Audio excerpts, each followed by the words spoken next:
Hi friends, welcome to Harry's Kitchen. Harry's Kitchenல இன்னைக்கு நம்ம பார்க்க போகிறது ஒரு சிம்பிளான ரெசிபி தான். சிக்கன் 65 மசாலா வச்சு ஒரு கிரேவி தான் நம்ம பார்க்க போகிறோம். இப்போ மண்சட்டியில் நான் எண்ணெய் ஊற்றிட்டேன். எண்ணெய் கொஞ்சம் சூடாகட்டும். இது ரொம்ப சிம்பிளான ஒரு கிரேவி தான் இது. இப்போ சோம்பு தாளிக்கிறதுக்கு சோம்பு மட்டும் ஆட் பண்ணிக்கலாம். இந்த வீடியோவை லாஸ்ட் வரைக்கும் வாட்ச் பண்ணுங்கள். இப்போ கொஞ்சம் கருவேப்பிலை. 65ல் வந்து நம்ம பொரிக்க தான் செய்வோம், கிரேவி பண்ண மாட்டோம். ஸோ இது வந்து உண்மையிலே நல்லா டேஸ்ட்டாக இருந்துச்சு, அதனால தான் உங்களுக்கு ஷேர் பண்ணுறேன். இதில் பெரிய வெங்காயம் வந்து ஒரு 2 அளவு நான் எடுத்திருக்கேன். அதை வந்து இந்த கிரேவிக்காக பெரிய வெங்காயத்தை போட்டு நம்ம நல்லா வதக்கும்போது எப்பவும் போல் கொஞ்சம் உப்பு ஆட் பண்ணிக்கோங்க.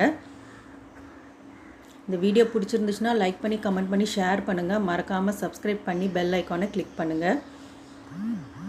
இப்போது இது லைட் ப்ரௌன் ஷேடு வந்துட்டு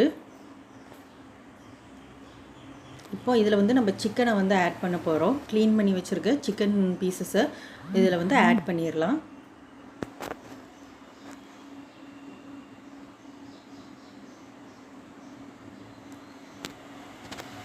இது ரொம்ப ஈஸி. லஞ்சு டைமில் லஞ்ச் பாக்ஸ்க்கு கூட நீங்கள் இதை பண்ணிடலாம். ரைஸ் வச்சு இதை பண்ணாலே போதும். சிம்மில் வச்சுக்கோங்க. நார்மலாக மண்சட்டினாலே உங்களுக்கு இப்படி தான் சீக்கிரம் ஹீட் இதாயிரும், புகையாகும். இதை நல்லா வதக்கிக்கோங்க.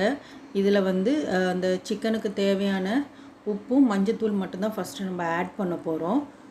அதை வந்து நம்ம ஆட் பண்ணிக்கலாம்.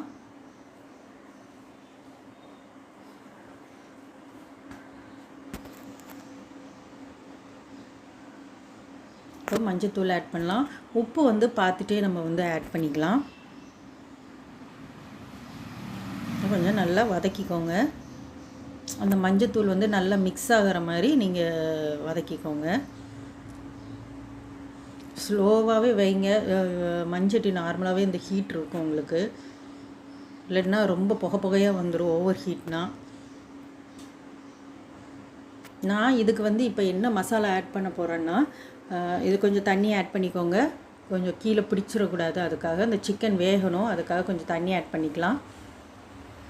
நான் வந்து மகாராஜாவில் 65 மசாலா வந்து நான் ஆட் பண்ணுறேன். இந்த பிராண்ட் வந்து எப்படி, இதில் வந்து நார்மலாகவே நமக்கு வந்து உப்பு இருக்கும், அதனால தான் நான் உப்பு வந்து பார்த்து போடுங்கன்னு சொல்கிறேன். நம்ம இன்னும் உப்பு போட்டோம்னா ஓவர் உப்பாயிரும். இதுவே உங்களுக்கு தேவையான அளவு இது உப்பு இதில் இருக்கும். இந்த 65 மசாலா தான் நான் யூஸ் பண்ண போகிறேன். இப்போது சிக்கன் நல்லா பாதி அளவுக்கு வெந்துட்டு இந்த ஸ்டேஜில் நம்ம வந்து 65 மசாலாவை ஆட் பண்ணிடலாம். நிறையா இருக்குது, ஆனால் நான் யூஸ் பண்ணது இந்த 65 மசாலா யூஸ் பண்ணி தான் இந்த கிரேவி பண்ணேன். அதனால தான் நான் உங்களுக்கு ஷேர் பண்ணுறேன். நல்லா இருந்துச்சு. கண்டிப்பாக நீங்களும் ட்ரை பண்ணி பாருங்கள்.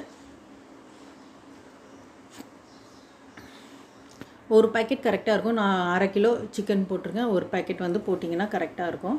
இப்போ அந்த மசாலாலாம் நல்லா சிக்கனில் மிக்ஸ் ஆகிற அளவுக்கு நம்ம அதை நல்லாவே மிக்ஸ் பண்ணிடுவோம். நம்ம இதில் தேங்காய் ஆட் பண்ணுறதுனால அதிகமாக தண்ணி விடாதீங்க. இது நல்ல திக்கான கன்சிஸ்டண்ட்டில் இருக்கும். ரைஸ் சப்பாத்தி எல்லாத்துக்குமே இது ரொம்ப நல்லாயிருக்கும். இப்போ இது நல்லா மிக்ஸ் ஆகிட்டு இது கொஞ்சம் கொதிக்கட்டும். அந்த மசாலாவோடு அது நல்லா மிக்ஸ் ஆகணும், அதுக்காக. இப்போ இது நல்லா கொதிச்சிட்ருக்கு. இந்த டைம் நம்ம வீட்டில் அரைச்சிருப்போம்ல கரம் மசாலா, பட்டை கிராம்பு ஏலக்காய் கரம் மசாலா தனியாக ஹோம்மேடுன்னு வச்சுருப்போம்ல, அது வந்து ஒரு 1/2 ஸ்பூன் ஆட் பண்ணிக்கலாம். ஃப்ளேவருக்காக நல்ல மணமாக இருக்கும் இது.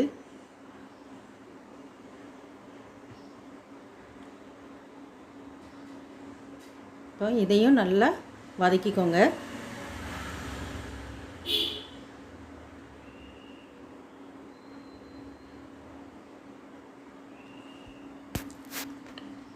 இதில் வந்து நம்ம தேங்காய் பேஸ்ட் ஆட் பண்ண போகிறோம். தேங்காய் பேஸ்ட் பண்ணும்போதில் அதில் இஞ்சி பூண்டு வந்து நம்ம ஆட் பண்ணிக்கலாம்.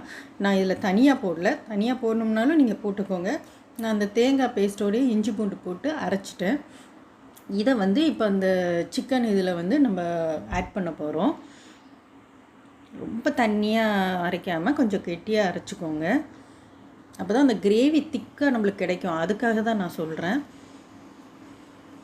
இதில் வேணும்னா நீங்கள் உருளைக்கிழங்கு ஆட் பண்ணிக்கலாம். நான் உருளைக்கிழங்கு போட மறந்துட்டேன். நீங்கள் வேணும்னா இதில் உருளைக்கிழங்கு ஆட் பண்ணிக்கலாம். குழந்தைங்களுக்கெல்லாம் கொடுக்கும்போது அது இன்னும் நல்லாயிருக்கும் பசஞ்சு சாப்பிடும்போது. ஸோ அவ்வளோதாங்க.